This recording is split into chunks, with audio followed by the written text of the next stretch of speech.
நான் ஸ்கூலுக்கு போகும்போது அம்மா என்ன லஞ்ச் பேக் பண்ணி கொடுக்காங்களோ அதை சாப்பிட்டு வந்துடுவேன். அண்ட் அதுக்கப்புறம் அது ரிட்டன் வீட்டுக்கு கொண்டு வரதுக்கே பயந்து பயந்து கொண்டு வருவேன்.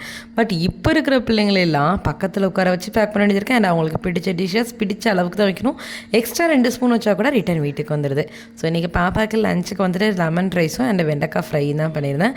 அண்ட் ஸ்நாக்ஸ்க்கு வந்து பாசிப்பயிறு சுண்டல் தான் வச்சு விட்ருந்தேன். பாப்பா ஸ்கூல் போனதுக்கப்புறம் நமக்கு நேரமே போகாது. ரொம்ப வெட்டியாக இருக்கப்பறம் எப்பண்டா வருவான்னு காத்துட்ருப்போங்கிற மாதிரிலாம் யோசிச்சுட்டு இருந்தேன். பட் இப்போ அதுக்கு நடக்கிறது என்னமோ வேற மாதிரி இருக்குது. அவள் வரதுக்குள்ளே எல்லா வேலையும் முடிச்சு வச்சிடணும். ஏன்னா பாப்பா கிட்ட டைம் ஸ்பெண்ட் பண்ணுறதே நாளாக கம்மியான மாதிரியே இருக்குது.